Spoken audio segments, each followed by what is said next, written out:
My mother-in-law introduced me to her book club friends on a Tuesday evening in October, and she did it the way you introduce someone who is already leaving.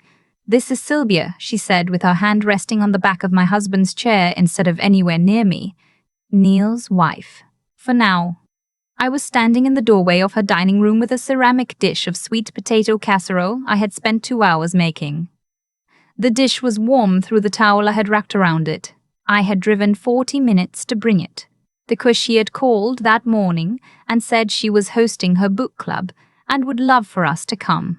And I had thought, still, after 3 years of marriage, I had thought that this was her trying. She was smiling at the women around the table when she said it. 2 of them looked at me. 1 of them looked at her water glass. My husband was already seated. He looked up at me, and then he looked back down at the table, and that, more than anything she had said, is the moment I go back to when I try to understand how everything unraveled. I set the casserole on the sideboard near the door. I did not say anything. I smiled the way I had taught myself to smile in that house, which was with my mouth only, and I took my seat. That night on the drive home, Neil told me I had misheard her. He said she had a way of joking that I had never learned to read. He said it in a patient voice, like he was explaining something to someone who had already been told twice.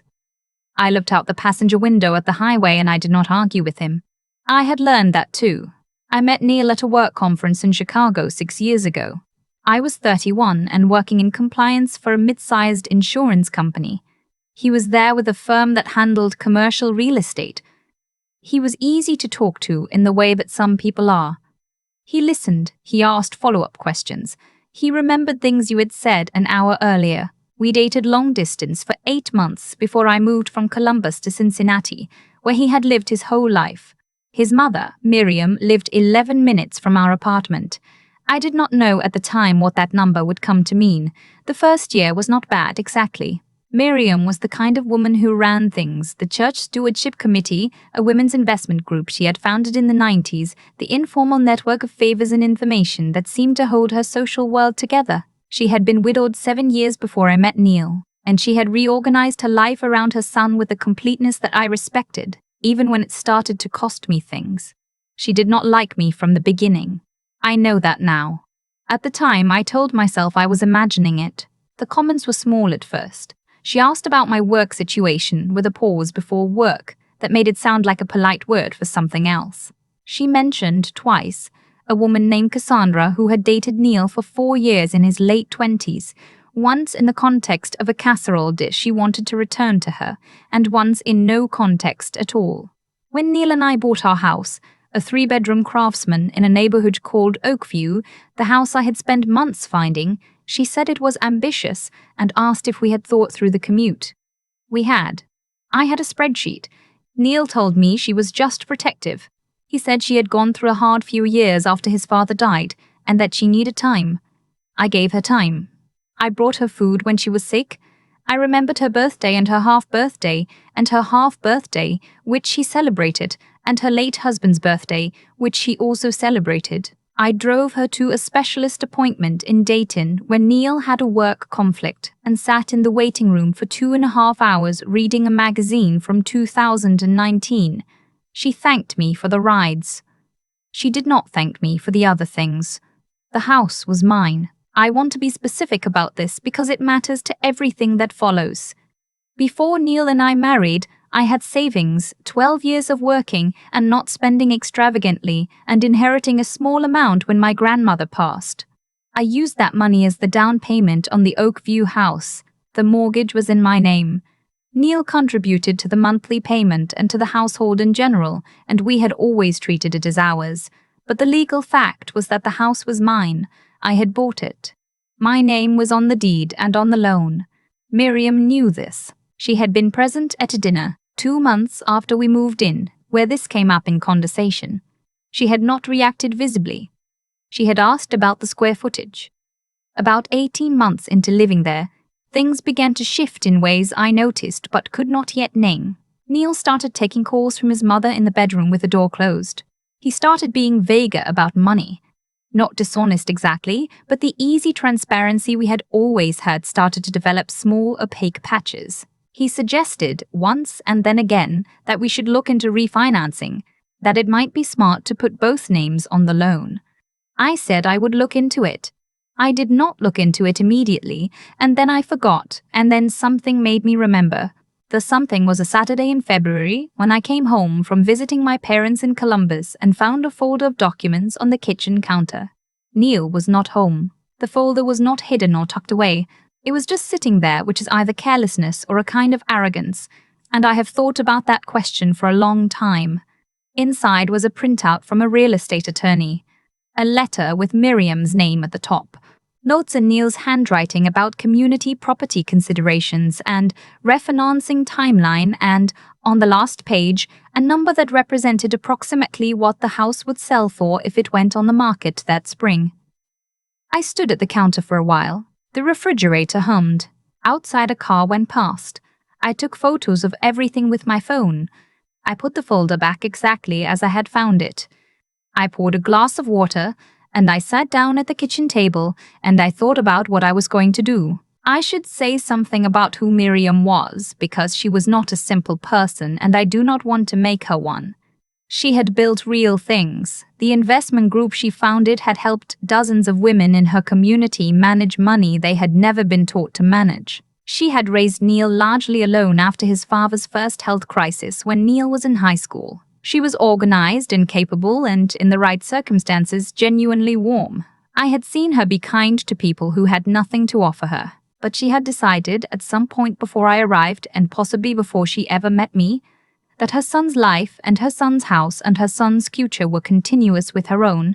I think she experienced my presence in that life as a narrowing of her access, of her influence, of something she had counted on and not named. She wanted the house. Not to live in it, exactly, though she had mentioned more than once that the Oakview neighborhood was close to her church. She wanted the house because it was the largest thing in her son's life that she did not control, and because it was mine. I understand this now. At the time, standing in my kitchen, holding my phone, with photographs of her plans on it, I understood it more simply. She had been planning this with my husband, while I drove her to medical appointments in Dayton.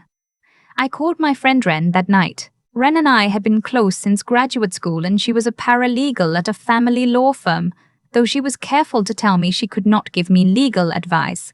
I can tell you, she said, what questions to ask a lawyer. Not the same thing. Tell me what questions to ask a lawyer. We talked for an hour. By the end of the conversation, I had 3 names and knew what to bring to each of them. I called the first one the following Monday from my car in a parking garage near my office. Her name was Andrea, and her rate was $340 an hour, which felt like a lot until she started talking and I realized I was getting something worth considerably more than $340 an hour. We talked for 45 minutes. I paid for the consultation with a credit card that was mine only, that Neil did not know about, that I had opened 2 years earlier when things had first started to feel uncertain in a way I was not ready to name. I want to explain that card.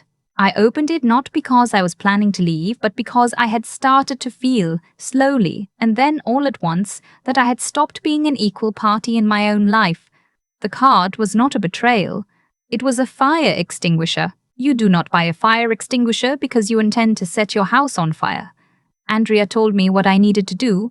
I started doing it. The spring gathering was Miriam's idea. She called it a celebration of the season, which was a thing she did. She gave ordinary social events names that made them sound curated and significant. She invited 8 couples from her church and neighborhood, plus Neil and me, and she asked me 3 weeks before if I would make my sweet potato casserole because everyone had loved it at Christmas. I said yes. I made a note in my phone to make the casserole, and underneath that note I made another one to call Andrea and confirm that everything I had done in the past 6 weeks was documented properly. It was. In those 6 weeks I had done the following things, retained Andrea formally, had a full title review done on the Oakview house, verified that Neil had made no changes to the deed without my knowledge, he had not, and established that regardless of any plans that had been discussed between Neil and Miriam, the house was legally, unambiguously mine. I had also opened a separate checking account, redirected my direct deposit, and had a conversation with my HR department about a benefits update that needed to happen. I had not told Neil any of this. I had continued to cook dinner and watch television and sleep in our bed and respond to his texts about what to pick up from the grocery store. This is the part that people find hardest to understand when I tell this story. How do you do that? They ask. How do you act normal? You act normal because you are not ready yet. Because ready is not a feeling. Ready is a list of things you have completed. My list was almost complete. I drove to Miriam's house the evening of the spring gathering with the casserole in the passenger seat wrapped in a kitchen towel.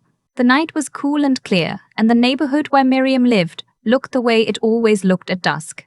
The kind of quiet that has been maintained carefully over a long time. I could see through the front window that the living room and dining room were full. Miriam was a good host in the practical sense. There was food and light and a movement and the kind of noise that means people have relaxed. I rang the bell. Neil opened the door. He looked, briefly, relieved to see me, the way someone looks when they have been waiting to see how a situation will resolve. I said hello. He said hello. He did not take the casserole from me. I carried it inside, and Miriam appeared from the dining room smiling the way she smiled at parties, which was broader and warmer than her everyday smile and somehow less real than either. Everyone, she said, turning to the room. This is my daughter-in-law. This is my daughter-in-law, the one I've been telling you about. She paused, the way she always paused when she was about to say something she had prepared. You should make sure to remember her face. She's going to be transitioning out of the family soon. Neil's already spoken to a lawyer. The room was not silent exactly. There was a pocket of stillness that moved through it. Two women near the window looked at each other. A man near the fireplace set down his glass. Neil, standing 3 feet behind me, did not say anything. I had rehearsed this moment in my car on the drive over, and in the shower that morning, and at my desk 2 days before while staring at a spreadsheet I was not seeing. I had rehearsed what I would feel, which I had expected to be something sharp and hot. What I actually felt was almost nothing. Not numbness exactly. More like the particular calm of having studied for a test so thoroughly that the test itself is just a formality. I set the casserole on the entryway table. I turned around slowly to face the room. I looked at Miriam, and then I looked at Neil, and then I looked back at Miriam. That's interesting, I said. Because I also spoke to a lawyer, several months ago actually, and I have some updates that might be relevant to share. I took out my phone, not for anything specific. I had prepared what I needed to say. I did not need notes. But holding it made me feel steadier, which is a small and human thing, and I am not embarrassed about it. The house, I said. The one that Miriam has apparently been helping Neil plan to leverage in a divorce proceeding. I paused just long enough. It's mine. The deed is in my name. The mortgage has always been in my name. There is no version of a divorce filing that changes that, and any attorney Neil has spoken to has told him exactly that, so I'm not sure what transition Miriam is referring to. Miriam had stopped smiling. Her expression did not collapse into something dramatic, it just stopped. I have also, I continued, and my voice was steady, steadier than it had any right to be. Spent the last 6 weeks organizing my finances in a way that protects me going forward. My direct deposit is redirected. My accounts are separate. I have retained an attorney who has advised me on every step of this process. I looked at Neil. If you want to file for divorce, you can file for divorce. That is your right. But you should know exactly what you're working with before you do. One of the women near the window said quietly, "Good for her." I do not know her name. I hope she is well. Neil followed me out to the driveway. He was not angry, which surprised me. He was something smaller than angry. Something that looked like a person standing at the edge of something they had not understood was a cliff. He said he could explain. He said his mother had just been worried and had ideas that went further than he had intended. He said he loved me and that nothing had been finalized. I listened to all of it standing next to my car with my keys in my hand. You sat next to her, I said when he was finished. When she said that to a room full of people, you stood 3 feet behind me and you did not say a word. He did not have an answer for that. There is not an answer for that. I drove home. To my house. I let myself in through the front door and I turned on the lights in the kitchen and I put water on for tea. And I stood at the window looking out at the yard while I waited for it to heat. The yard needed work. I had been meaning to plant something along the fence line for 2 years. I thought about what I would plant. The divorce took 8 months. It was not pleasant, but it was not what I had feared either. Which is the thing about fear. It rarely maps precisely onto what actually happens. Because the house was in my name and I had documented everything carefully, there was less to fight over than Miriam had apparently imagined. Neil retained the things that were his. I retained the things that were his. I retained the things that were mine. We divided what was shared. Miriam called me once 2 months after I had filed. She asked if we could meet for coffee. I thought about it for 3 days before I called her back and said no. Not because I was angry, the anger had mostly finished by then, but because there was nothing that conversation could produce that I needed. I know that sounds cold. I have made my peace with that. A year later, I planted salvia and black-eyed susans along the fence line, and the climbing hydrangea on the south wall of the house that my neighbor told me would take 3 years to fully establish. She was right. I have been watching it. My name on the deed has not changed. That was never the question, though Miriam had counted on making it one. I think about what Ren said to me once. During those 6 weeks of quiet preparation, when I told her I felt guilty for acting normal, for going to dinners and making casseroles while working on a plan no one knew about. You're not doing anything to them, she said. You're doing something for yourself. There's a difference. I believe that. I believed it then, and I believe it now. Sitting at my kitchen table, in a house where the mortgage is current and the hydrangea is starting its 3rd year, on the south wall and the casserole dish. The ceramic one I carried into that dining room and then drove home, and then washed and put away, is in the cabinet where I have always kept. I kept it. Of course I kept it. It was mine. I have been asked more than once what the hardest part was. People expect me to say it was the moment in Miriam's dining room, or the drive home afterward, or the 8 months of paperwork that followed. But the hardest part was the quiet. The months before anything happened, when I knew something was wrong and could not yet prove it, when I was making dinner and answering texts and driving to grocery stores while carrying something heavy that I had not yet decided what to do with. That kind of quiet takes something from you. It also, if you let it, gives something back. What I learned, not in a single moment but slowly, the way a climbing hydrangea learns a wall, is that preparation is not the same as paranoia. I did not open that separate account because I was a suspicious person. I retained Andrea because I had seen a folder on my kitchen counter and understood, in the particular way that you understand things you have been half knowing for a long time, that no one else was going to protect what was mine. That was not cynicism. That was clarity. And clarity, I think, is something you build. It does not arrive. You build it out of small decisions made over time, each one a little uncomfortable, each one a little more honest than the one before. Miriam made choices too. She chose to plan in secret. She chose to use her son as an instrument. She chose a room full of her friends as the place to deliver what she believed would be a blow I could not recover from. And every one of those choices produced an outcome.